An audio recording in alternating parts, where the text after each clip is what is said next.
Our story begins in Pella, the capital of Macedon, a city rich in history and culture. It's 356 BC, a king is born. His name, Alexander.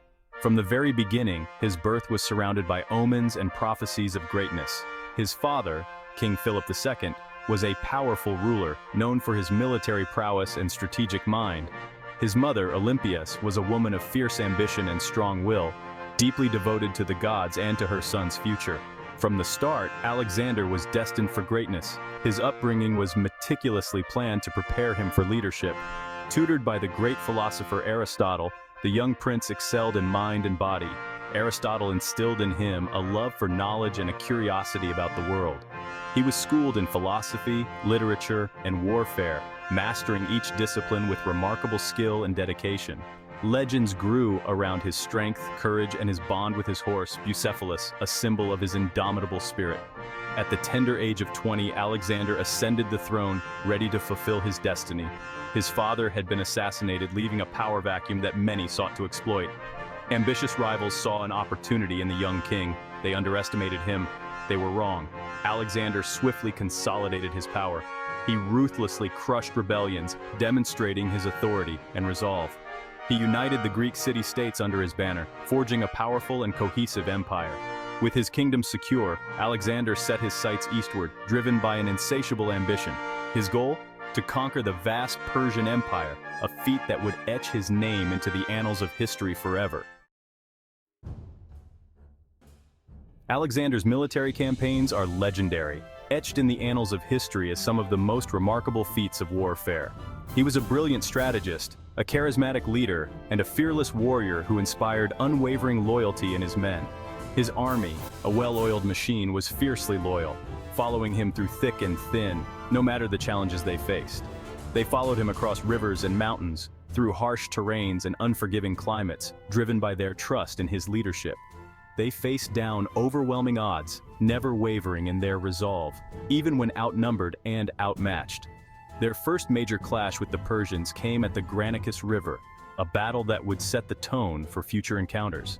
Alexander, outnumbered but not outmatched, led a daring cavalry charge that would become legendary in military history. He smashed the Persian defenses and secured a stunning victory. The victories continued, each one more impressive than the last. At Issus, Alexander outmaneuvered the Persian king Darius III, scattering the Persian army and demonstrating his superior tactics. He then conquered Tyre, a seemingly impregnable island city, showcasing his ability to adapt and overcome. He laid siege for months, demonstrating patience and strategic planning. Finally, he built a causeway to the island and stormed the city, a feat of engineering and military prowess. His next target was Egypt, where he was welcomed as a liberator, a testament to his growing influence and reputation. The Egyptians declared him pharaoh, solidifying his status as a ruler of immense power and respect. They built a city in his honor, Alexandria, which would become a center of culture and learning. Alexander's final confrontation with Darius came at Gaugamela, a battle that would determine the fate of empires. This time, the Persians were ready, with chariots equipped with scythes and a vast, well-trained army. They had chariots with scythes and a vast, well-trained army. But Alexander was unstoppable, his strategic genius shining through. He masterfully deployed his troops, exploiting gaps in the Persian lines. The Persian army crumbled under his relentless assault. Darius fled, leaving Alexander the undisputed master of Persia, a conqueror whose legacy would endure for centuries. By the age of 32, Alexander had conquered most of the known world. His military genius and relentless ambition had led him to achieve what many thought impossible. He had led his army from Greece to India, traversing thousands of miles through harsh terrains and diverse climates. Along the way, he had founded numerous cities, spreading Greek culture and influence far and wide, and forging a vast empire that spanned continents. But his relentless campaigns had taken their toll on both him and his men. The constant battles and long marches left them exhausted and battle-weary.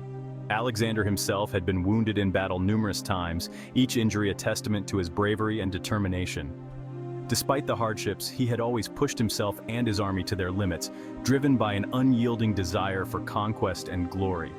In the spring of 323 BC, Alexander fell ill in Babylon. The city, which he had planned to make the capital of his empire, became the place of his final days. He had been feasting heavily, celebrating his numerous victories with his loyal soldiers and generals. He had also been drinking heavily, perhaps to numb the physical and emotional pain of his relentless campaigns. His body, already weakened by years of warfare and hardship, was likely unable to cope with the excesses.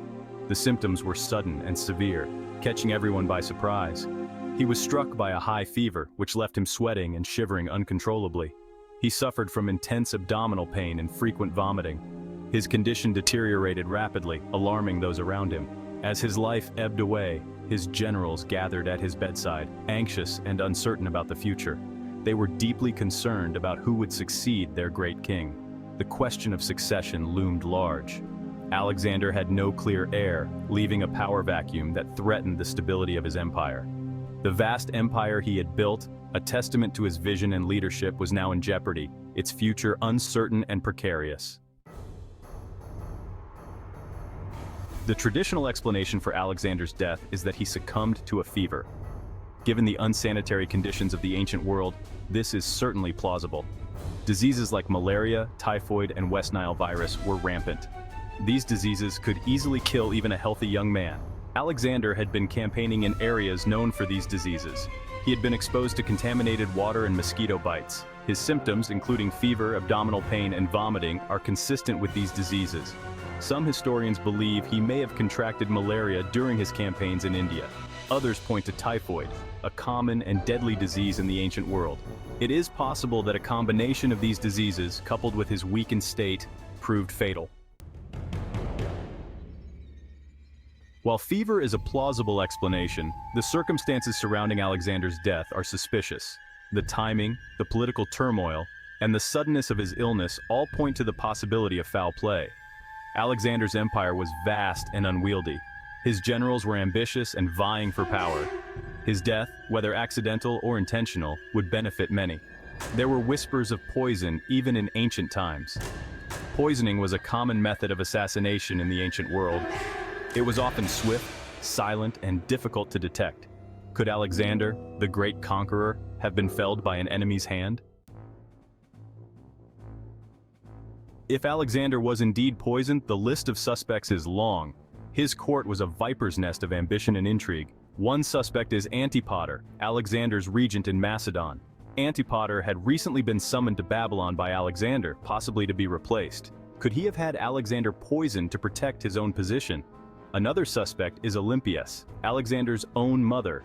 Olympias was a formidable woman, known for her ruthlessness. She had been sidelined by Alexander in favor of his Persian wife Roxana. Could she have poisoned her own son to regain her influence? Even Aristotle, Alexander's former tutor, has been implicated. Aristotle had connections to the Persian court. Could he have been motivated by a desire to see Alexander's empire crumble? The ancient historians who chronicled Alexander's life and death offer conflicting accounts.